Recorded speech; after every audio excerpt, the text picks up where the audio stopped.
Are you tired of staring at stock charts and feeling completely lost? If you're ready to stop guessing and start making smart investment decisions, then you're in the right place. Today I'm going to teach you exactly how to read stock charts like a professional investor, even if you've never touched a stock before in your life. I know what you're thinking. The stock market feels overwhelming and confusing. Maybe you've been wanting to start investing but don't know where to begin. Trust me, I get it. When I first looked at a stock chart, it looked like a foreign language to me too. But here's the thing. Reading stock charts is actually much simpler than you think. And by the end of this video, you'll have the confidence to analyze any stock and make informed decisions about your money. First, let me address something crucial. Many people jump into investing without understanding the basics, and that's where they lose money. You don't need a finance degree to be successful, but you do need to understand what you're looking at before you invest your hard-earned cash. That's exactly what we're going to fix today. We're going to focus on Yahoo Finance because it's completely free and shows you everything you need in one simple location. If you have your computer nearby, go ahead and open up finance.yahoo.com right now. You'll see a search bar at the top of the page where you can type in any company name or ticker symbol. A ticker symbol is just a short code for the company, like AAPL for Apple or KO for Coca-Cola.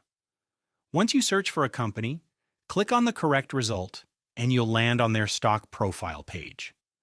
At first glance, this page might seem intimidating, but don't worry.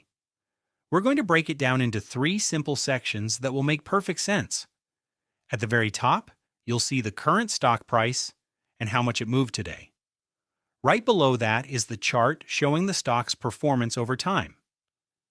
And if you scroll down a bit, you'll find the key financial numbers about the company. By the end of this tutorial, every single number and line on this page will be crystal clear to you. Now let's talk about reading the actual stock chart.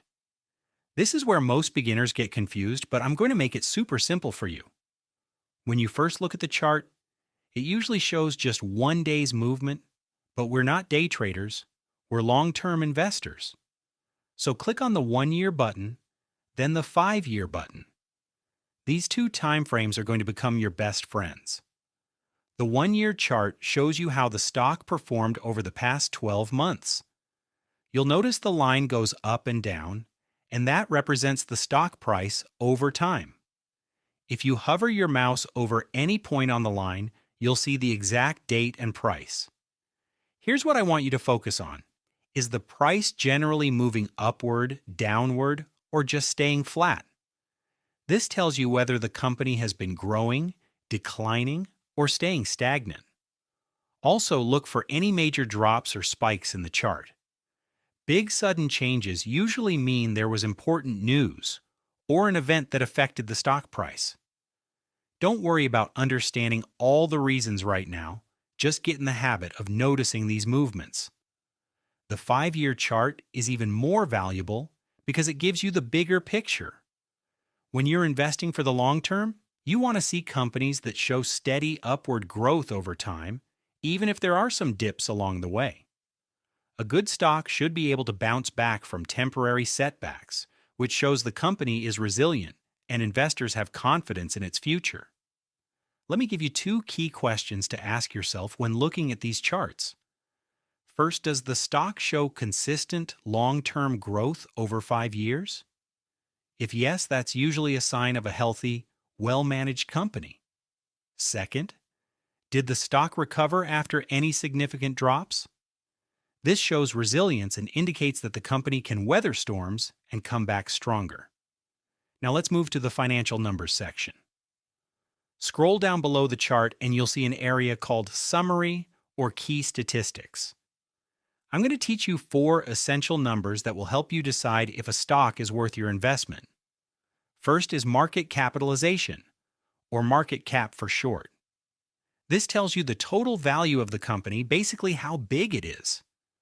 A higher market cap usually means the company is more stable and established. For beginners, I recommend focusing on companies with market caps above $10 billion. These are called blue chip stocks, and they're generally safer investments when you're starting out. Next is the PE ratio, which stands for price to earnings ratio.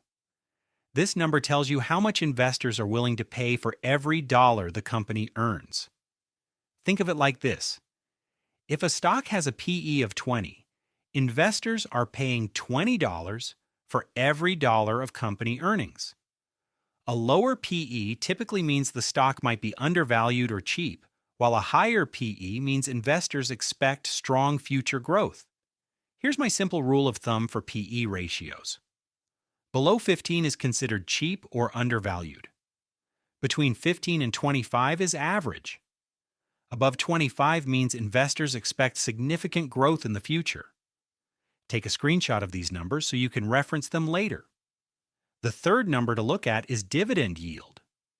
This tells you how much cash the company pays you each year just for owning their stock. Not all companies pay dividends, but the ones that do are essentially paying you to hold their shares. Companies like banks and utilities often pay higher dividends than tech companies. Dividends create passive income, and you can reinvest that money to grow your portfolio faster. Finally, check out the 52-week range. This shows the highest and lowest price the stock has hit in the past year. It's useful to see where the current price falls within this range. If the price is closer to the low end, the stock might be on sale. If it's closer to the high end, it might be expensive right now. Let me give you a simple 4-step checklist you can use every time you evaluate a stock. Step 1. Check the long-term charts. Has the stock generally gone up over the past 5 years? Good stocks usually show consistent growth over time. Step 2. Check the market cap. Is it above $10 billion? Bigger companies are typically more stable for beginners. Step 3. Evaluate the PE ratio. Is it reasonable? Somewhere between 15 and 25? Step 4. Look at the dividend yield. Does the company pay dividends? This isn't required, but dividend-paying stocks reward you for holding them. If a stock checks off at least 3 out of these 4 criteria, it's probably a solid investment to start with as a beginner. This checklist takes the guesswork out of stock selection and gives you a systematic approach to investing. Now, I know some of you are wondering about building a watch list of stocks to monitor. A watch list is simply a collection of stocks you're interested in but haven't bought yet. You can create one on Yahoo Finance or any other platform and track multiple companies at once. Start by adding 5 to 10 companies you recognize and believe in, then use our 4-step checklist to evaluate each one over time. For those interested in ETFs, which are exchange-traded funds, they work similarly to individual stocks but give you instant diversification. An ETF might contain hundreds of different stocks, so you're spreading your risk across many companies instead of putting all your money into one.